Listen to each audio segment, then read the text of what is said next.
በዚህ ሳምንት አንድ ሸኔን ላይ ወጣ የአንድ ቱሪስትን ድርጊት ተይዞ ነው በርግጥ እሱና ምንድነው አንድ የጣሊያን ከተማ ላይ እንደዚህ የጎበኘ ነው እና የተገኘው ምንድነው የራሱን ጨምሮ የአምስት ቤተሰቦቹን ፈርስ ኔማቸውን የመጀመሪያ ስማቸውን ከነ ትውልድ ቀናቸው እየጻፈ እና እንግዲህ አሁን አንድ ጣሊያን ላይ የነበረው ይሄ ሲጎበኘው የነበረው ኦልሞስት 2000 ዓመት የሆነው ቅርስ ነው። ከዛ ምን ያደርጋል እንደ ድሮ እንዲመስል ያደረገ አሁንም እየዞረ እንዲ ተመሳሳይ ድርጊት ያደርጋል ማለት ነው። እየጻፈ ነው ላይ እየጻፈ ስም ከነ ልደት ቀናቸው ማለት ነው። በምን ይጽፋል? ያው ኢንግሬቭ ያደርጋል እንግዲህ ይዞ አንድ እንትን እየቀረጸ እንትኑ ጋር የቆየም ደግሞ እንዲመስል ለማድረግ ሞክሯል ማለት ነው። ከዛ መጨረሻ ላይ ተይዞ ቀጥታ ከመያዛቸው በፊት ሌሎችንም ማጣራቶች ሲያደርጉ ይሄው ስም ሌላም ጉብኝት ቦታ ላይ ከነ ትውልድ ቀናቸው ደግሞ የአምስት ሰው ስም ነው እንግዲህ ቤተሰብ አባላቶቹን እየጻፈ ከዛ የሰጠው ምላሽ ቤተሰብን ታሪክ ውስጥ ለማስገባት ማለት ነው። ጉዞ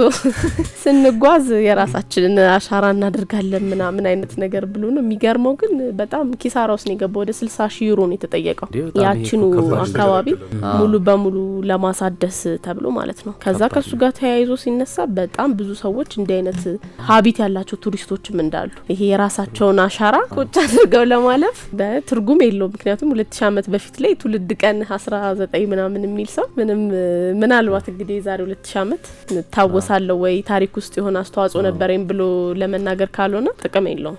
ኢትዮፒካሊ